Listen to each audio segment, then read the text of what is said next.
বই বের করো। স্যার আমার আজকে পড়তে ভালো লাগছে না।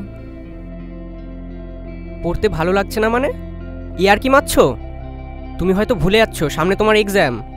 তাড়াতাড়ি বইটা বের করো, পড়াশোনায় মন দাও। Sorry sir. সরি কেন? মনটা তো আপনাকে দিয়ে দিয়েছি স্যার, তাহলে পড়ায় কি করে মন বসবে? একটা চড়ে না গাল লাল করে দেবো। তুমি পড়াশোনা না করে প্রেম পীড়িত করছো। গোলাপ ফুল দাও, চিঠি দাও, এই করো ওই করো। হ্যাঁ, এই যে আমি তোমাকে পড়াই, এর জন্য ওই ভদ্রলোকটা আমাকে টাকা দেয়। পড়াশোনায় মন দাও।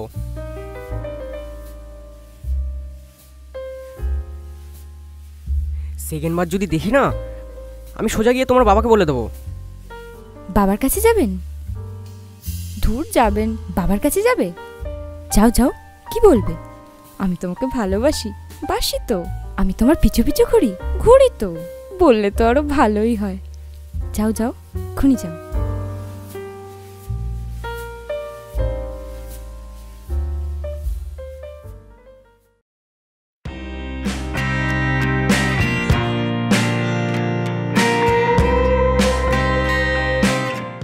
কি ব্যাপার, চুপচাপ দাঁড়িয়ে আছো কেন? কিছু বলতে চাও? বলো। আসলে আঙ্কেল, আমি আপনাকে কিছু বলতে চাই। কি বলবেন? বলেন। হ্যাঁ বলবো তো। আসলে বলতে চাই কি। আচ্ছা আচ্ছা দাঁড়ান, আমি বলছি। অ্যাকচুয়ালি হয়েছে কি বাবা,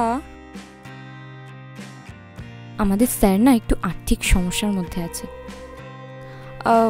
লজ্জা শরমের ভয় না একদম বলতে পারছেন না। সামনের মাস থেকে যদি 1000 টাকা বাড়িয়ে দেওয়া যায় তাহলে উনি খুব খুশি হতেন। হ্যাঁ,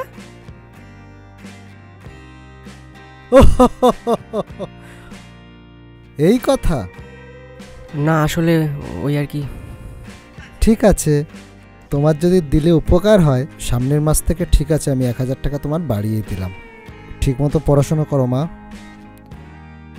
কি দেখলে তো, 1000 টাকা বাড়িয়ে দিলাম সামনের মাস থেকে। খুশি? তোমার হচ্ছে আজকে, চলো। স্যার